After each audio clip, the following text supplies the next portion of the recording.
Camarades, avant de commencer ma déclaration, je voulais exprimer une empathie un peu plus sincère et un peu plus pointilleuse pour les peuples opprimés évidemment de la planète entière, mais un peu plus pour ceux qui sont coincés, comme on n'arrête pas de dire depuis les 2 derniers jours, au cœur de la terre, c'est-à-dire en Occident, dans ces pays impérialistes, qui est, oui, du peuple québécois, mais qui est de l'Irlande, comme on vient d'entendre justement, ce qui est des Catalans, ce qui est des Basques, ce qui est des Corses, ce qui est de tous ces autres peuples que j'oublie justement à l'intérieur même de ces pays impérialistes, de cet hégémon, de ce bastion de violence meurtrière. Donc, c'est pour exprimer un peu plus d'empathie à ce niveau. Camarades, permettez-moi, pour commencer mon intervention, de citer le grand révolutionnaire Amilcar Cabral que nous célébrons aujourd'hui pour son 100e anniversaire en cette année 2024.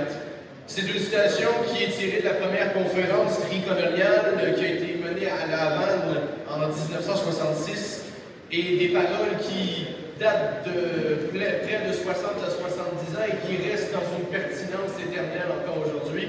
Donc, je vous en prie de bien m'écouter. Notre présence est un cri de condamnation de l'impérialisme, une preuve de la solidarité avec tous les peuples qui veulent bannir de leur patrie le joug impérialiste. Mais nous croyons fermement que la meilleure preuve que nous puissions donner à notre position anti-impérialiste et de notre active solidarité avec nos camarades dans cette lutte commune consiste à retourner dans nos pays, à développer encore davantage la lutte et à demeurer fidèles aux principes et aux objectifs de la libération nationale. Une citation qui est forte en son sens, qui nous appelle à appartenir à notre patrie, à ressentir un patriotisme.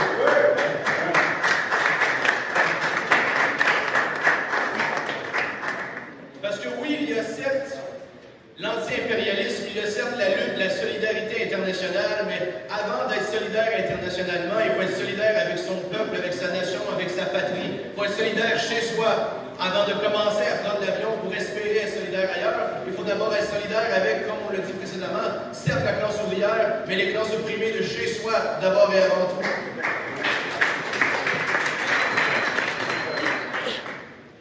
Nous, camarades du peuple québécois de l'Action socialiste de libération nationale, on considère que le destin du peuple québécois est intrinsèquement lié à cette solidarité internationale, mais surtout à cette lutte anti-impérialiste et panafricaine qu'on voit sur le grand continent africain, justement. Et autant sur le niveau de la ligne idéologique marxiste-léniniste, on peut ressentir cette solidarité, ce patriotisme, cette nécessité de la lutte commune, mais autant sur la question stratégique, l'Afrique actuellement est pillée par un impérialisme canadien. Un impérialisme canadien qui prend la forme de minières, des minières canadiennes qui ont leur siège social dans nos grandes villes coloniales du Canada et qui utilisent ces terres ici, les terres d'Afrique, pour les abuser, extrader des ressources justement et violenter justement ces ressources qui devraient être servies directement aux populations d'Afrique pour desservir leurs systèmes sociaux, leurs services et desservir leur population. Des ressources qui leur sont leurs et des ressources qu'ils méritent, car tel en est leur patrie, tel en est dans leur nation. Ils appartiennent à cette terre et c'est à eux de considérer comment ils désirent utiliser leurs ressources. Et l'impérialisme canadien, bien qu'il ne tombe pas les bombes du ciel comme l'impérialisme américain ou certains impérialismes européens, son impérialisme est industriel et basé sur un accaparement de ressources. L'impérialisme canadien se fait discret, car il se profane à dire qu'il offre de l'emploi. Des emplois dont il est fier de violenter les droits ouvriers, les droits syndicalistes, de violenter les grévistes, de mener des vendettas et des exécutions, des assassinats directement. Et on le connaît, on n'en parle pas beaucoup du Canada parce qu'on dit souvent qu'il est la politesse, qu'il est la gentillesse, le bon sourire.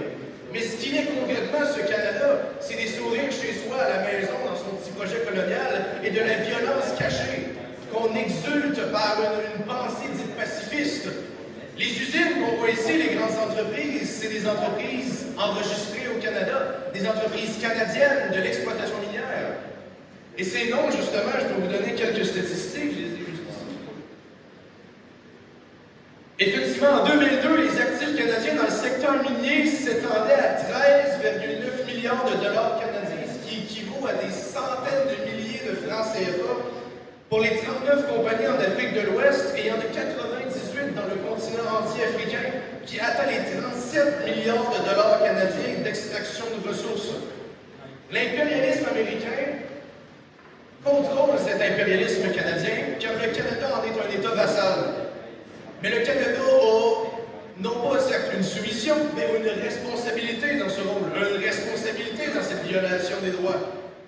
Et je peux nommer quelques compagnies. On a le Tenke Mining Corporation, le Melcor Resources Inc., le Barrow Corporation, Barrick Gold Corporation, et plusieurs encore, enregistrés au Canada, qui exploitent les ressources ici. Pour me rendre plus loin, justement, nous, en tant qu'indépendantistes, on considère que cette lutte que l'on mène, qu'on pourrait considérer nationaliste, elle n'est pas nationaliste de manière étroite. On ne considère pas que la nation québécoise doit se libérer dans un vide, dans un espace qui est immatériel, idéaliste. Notre nationalisme, il s'attache à une patrie, il s'attache à un combat qui est international. On considère que le Québec, dans sa lutte, nous, marxistes-léninistes révolutionnaires, le Québec ne pourra se libérer si le reste de la planète ne débute pas d'abord sa libération contre l'impérialisme américain. Parce qu'une fois ébranlé, cet impérialisme américain se fissure de l'interne. Et nous, avec une frontière commune avec l'hégémon impérialiste américain, aurons une porte d'entrée pour atteindre certes notre libération, mais pour atteindre une libération encore plus grande, une libération humaine et globale. De détruire cet hégémon impérialiste directement dans ses voisins. Comme Che Guevara le disait et plusieurs d'autres, le cœur de la bête, le ventre de la bête, cette créature, elle peut être abattue. Et cette solidarité, c'est pas simplement une complaisance, une empathie souriante. Cette solidarité, c'est une lutte qui est commune. Comme je l'avais dit dans mon discours hier, je vais me répéter un peu, m'en excuser, mais chaque action qui est portée sur ce territoire canadique, sur les autres continents du monde, par les peuples opprimés, toutes ces actions-là sont un mini-pas de plus pour nous, mais surtout un grand pas dans notre lutte. À chaque fois qu'on voit outre-mer des combats qui sont menés ailleurs, on espère enfin un jour pouvoir les mener chez nous. Parce que chaque petit pas l'affaiblit, le fait reculer cet impérialisme. Parce qu'il sort et il essaie de trouver ailleurs. Là, il essaie de s'imposer au Kenya, il essaie de s'imposer ailleurs. L'impérialisme français recule parce que l'Américain y rentre. Mais on voit donc que dans même cet impérialisme, il n'y a pas de solidarité. Les impérialistes ne sont pas solidaires. Les impérialistes ont une compétition. Et cette compétition farouche, on peut l'utiliser pour l'éliminer directement. Et c'est là-dedans qu'on va se faufiler, nous, révolutionnaires, se promener justement à l'intérieur de ces fissures, pour abattre l'impérialisme, le détruire, l'anéantir. Il n'y aura pas de compatie pour cette créature qui anéantit les peuples de la Terre. Je voudrais aussi faire un point qui est très important avec l'Association des États du Sahel, qui est une démonstration les plus fidèles d'un peuple, ou des peuples même, qui, malgré leur indépendance, ont décidé de s'unir. Et c'est un point que l'on défend nous aussi au Québec. Si on défend l'indépendance du Québec, c'est pas pour du protectionnisme isolé. On ne veut pas être seul au monde. C'est pas l'objectif, on veut une humanité. Mais pour décider promptement ce que l'on veut devenir, il faut d'abord être libre d'une certaine manière. Avant de décider avec qui s'allier, il faut d'abord se considérer libre. Si nous sommes pris sous le joug impérialisme canadien et impérialisme américain, de quelle manière pourrions-nous considérer pouvoir s'allier avec quiconque? On ne peut parler d'unité quand il y a encore l'exploitation. Le Mali, le Niger, le Burkina Faso nous démontrent fidèlement ces choses. Ils ont une indépendance dite formelle, législative, administrative. Ils sont reconnus par l'ONU. L'ONU qui est aussi parfois le centre hégémonique où Israël peut commander des bombardements directement sur la Palestine. On comprend que l'ONU n'a pas sa légitimité. C'est un consensus commun de se dire « Ah, les pays ont le droit d'exister ». Ce que les États du Sahel de l'Ouest ont décidé, c'est de se dire « Nous sommes libres » et donc libres de s'associer ensemble pour survivre, mais surtout pour vaincre, pour combattre, pour se lever. Et justement, c'est un phare de développement qu'on nous montre juste ici. Peu importe la formule de fédéralisme ou confédéralisme, une alliance des États dans un but unique et commun. C'est ça la solidarité internationale dans le praxis. C'est la démonstration d'être solidaire dans l'action.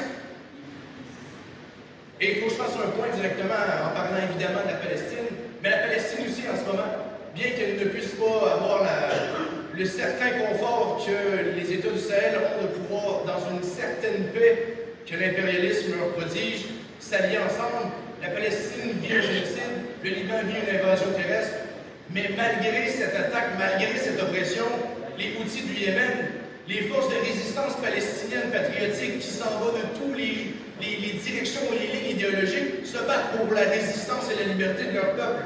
On va parler du Hezbollah, on va parler de l'Iran, on va parler de la Russie et de la Chine, qui, encore, on va les critiquer pour leur pseudo-impérialisme, mais à chaque fois qu'on entend parler de leur ingérence, c'est des armes, c'est de l'aide, c'est du support, c'est de l'investissement fait à des peuples qui ont été, non pas oubliés. L'impérialisme n'oublie pas. L'impérialisme fait sombrer dans l'oubli. Il nous mène à oublier qui nous sommes, il nous met à nous perdre. Et ce que la Chine et la Russie nous permettent d'avoir dans cet axe de résistance à l'impérialisme, c'est un support. Un support indéniable pour ces luttes patriotiques, ces luttes marxistes-léninistes, ou même crypto-marxistes-léninistes, si vous voulez. Donc il fallait que j'en parle. Si on voit l'AES, l'Association des États du Sahel, comme une alliance, un prodige, il faut voir la résistance palestinienne et pro-palestinienne comme une entente qui est fabuleuse et qui n'a peut-être pas les mêmes institutions, mais qui lutte pour une vision qui est similaire, mais qui sont dans une lutte active où la violence est la seule loi. J'ai déjà parlé du principe du cœur de la bête, on en a tout fait le tour, et je veux juste rappeler justement que c'est beaucoup d'espoir qu'on vous envoie, mais c'est pas un fardeau qu'on vous impose. On comprend que les luttes nationales ont leurs caractéristiques matérielles, on doit tous suivre un processus. Mais nous, ce qu'on espère profondément, c'est que dans cette solidarité internationale, vous sachiez qu'on compte sur vous, peu importe où on est sur le globe. Le panafricanisme, c'est une démonstration que les peuples sont capables de s'unir pour vaincre, pour lutter. Et j'aimerais finir justement avec un dernier point ici. Le peuple québécois, comme les peuples d'Afrique, doit gagner son indépendance politique et économique s'il veut véritablement réaliser la libération nationale authentique et non formelle, authentique, concrète. Une indépendance où on a le propre choix de choisir selon qu'on veut, en tant que peuple, en tant que classe ouvrière internationale. Donc suivons les enseignements du camarade Amilcar Cabral, vive la lutte pour l'unité africaine, vive le Québec libre, avant l'impérialisme, avant le néocolonialisme.